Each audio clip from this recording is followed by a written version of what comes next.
Everyone, Dr. Jeff here with you again this week with co-op student Colin, and another exciting week here at the office. What are you going to talk about this week, Colin? So this week we're going to talk about upper cross syndrome. So last week we talked about the lower cross syndrome, and this time we're going to move upwards. So as mentioned, upper cross syndrome is more dealing with your neck and your shoulders. It's generally brought on by poor posture, such as spending too much time on your phone, too much time at your workstation when in bad posture, causing your shoulders to become rounded, your head to move forward, and causing stress on the neck and the shoulders. Upper cross syndrome is generally caused due to poor posture. This is generally a poor workstation, too much time working on the computer, too much time on your phone or your iPad, things like that. And what you'll find is with Colin, you find the shoulders are really rolled forward, the head is moved forward. That really flattens the curvature of your neck here. It also causes the pec muscles to become very, very tight. And in response to that, you're going to get very, very tight upper trapezius muscles and levator scapula muscles that run up in the side of the neck here. The weak muscles are going to come from the neck flexors in the front. They're really not doing anything because your head's kind of just holding itself there. They're not really doing anything. When you get to the back here, what you'll find is the rhomboid muscles, the shoulders are separated like this. The rhomboid muscles are just kind of hanging around, and the serratus posteriors that work down through here, again, are just hanging around. So they're really not doing anything. They become weak and inhibited, same as the neck flexors.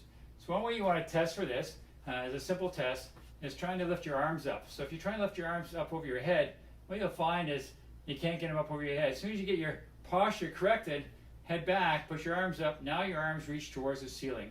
So that's one way you can test yourself to see if you're getting this poor posture related to upper cross syndrome. So if you're looking for ways to correct upper cross syndrome, one way is to make sure you've got good posture when you're working at your workstation. So make sure your chair's the right height, make sure your workstation's the right height, the screen's the right height. Make sure everything's set up properly. We've talked about that before in our videos. The other thing too is on your phone. If you're spending a lot of time on your phone, you can get apps on your phone to actually having to bring your phone up so that it doesn't work when it's in certain positions. That will help you get your head up and get your shoulders back. The other thing you have to do is you're going to have to do some exercise to try and rebalance those muscles from that chronic state of being tight. So there's a couple exercises and stretches that you can do for upper cross syndrome. And one of these is a chin tuck. And this will really help your neck flexors, which tend to be a little bit weaker because your head's down and they're not really being engaged. So with a chin tuck, you'll keep your upright posture, keep your head straight, and you'll pull back. And as you're pulling your chin back, imagine a straight line, hold for a couple seconds, and then back out to neutral. And that will help keep your head upright.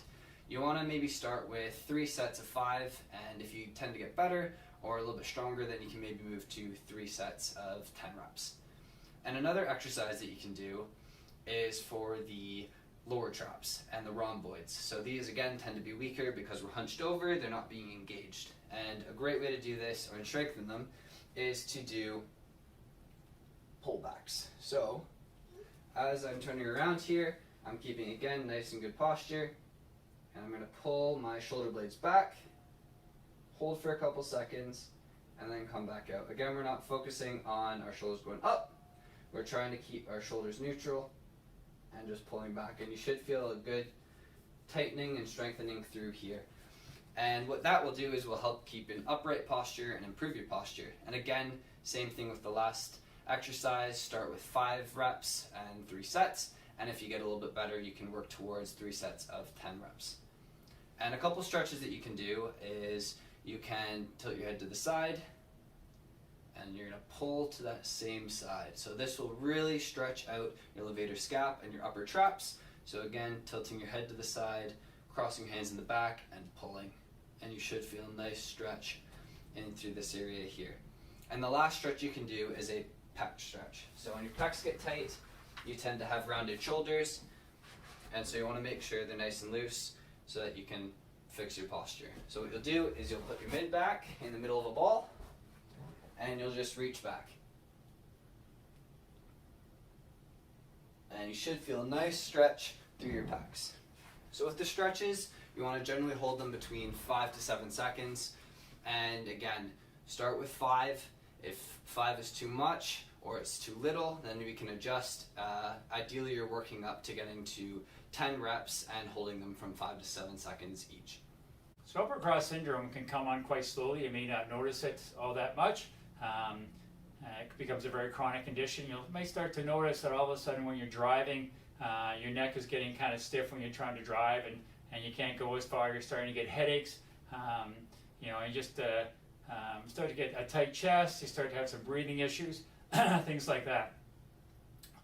If it gets really bad, what can happen is the nerves that come out of your neck, they have to go through a tunnel here down through your arm, and the pec muscles and the tight muscles can cause these nerves to get impinged in there. That's called thoracic outlet syndrome. These are some tingling in your fingers and down your arms. That's a little tougher for us to treat, to get rid of. Best way to do this is to treat this is do your exercises, massage, chiropractic, physio can all help as well. And if you like the video today, make sure to leave a big thumbs up. Make sure to follow us on Facebook, YouTube, and Instagram. If you have any questions about what we talked about or have any suggestions for future videos, make sure to email us at jgoldsworthy@goldsworthywellness.com. And as always, here at Goldsworthy Wellness, we got your back.